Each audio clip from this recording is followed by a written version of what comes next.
IELTS സ്ഥാപനമായ അജിനോറയിൽ ആദായനികുതി വകുപ്പിന്റെ പരിശോധന. കഴിഞ്ഞ 3 വർഷമായി കോടിക്കണക്കിന് രൂപയുടെ നികുതി വെട്ടിപ്പ് നടത്തിയെന്ന കണ്ടെത്തലിന്റെ അടിസ്ഥാനത്തിലാണ് പരിശോധന. കേരളത്തിലും കർണാടകയിലും അടക്കം 12 ഇടങ്ങളിലാണ് പരിശോധന നടന്നത്.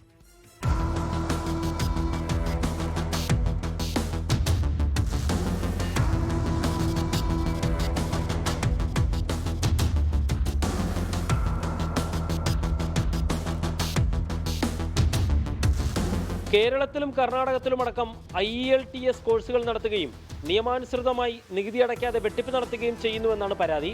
ആദായ നികുതി വകുപ്പിന്റെ കണ്ടെത്തലിന്റെ അടിസ്ഥാനത്തിൽ എൻഫോഴ്സ്മെന്റ് വിഭാഗമാണ് കേരളത്തിലും കർണാടകത്തിലുമടക്കം 12 ഇടങ്ങളിൽ പരിശോധന നടത്തിയത്. 3 വർഷമായി അജിനോറോ ഗ്രൂപ്പ് വരുമാന നികുതി വെട്ടിപ്പ് നടത്തുന്നതായാണ് കണ്ടെത്തൽ.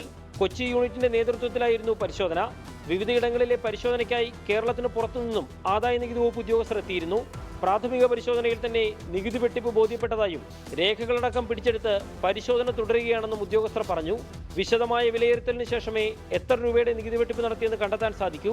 സ്ഥാപനത്തിനെതിരെ തുടർ നടപടികൾ ഉണ്ടാവുമെന്നും ഉദ്യോഗസ്ഥർ അറിയിച്ചു. 24 കൊച്ചി. ലോകത്തെവിടെയായാലും ഏത് സമയത്തും 24 വാർത്തകളും ഓഗ്മെന്റഡ് റിയാലിറ്റി പാക്കേജുകളും എക്സ്പ്ലെയിനറുകളും വിശദമായി കാണാൻ ഞങ്ങളുടെ യൂട്യൂബ് ചാനൽ നിങ്ങൾക്ക് സബ്സ്ക്രൈബ് ചെയ്യാം.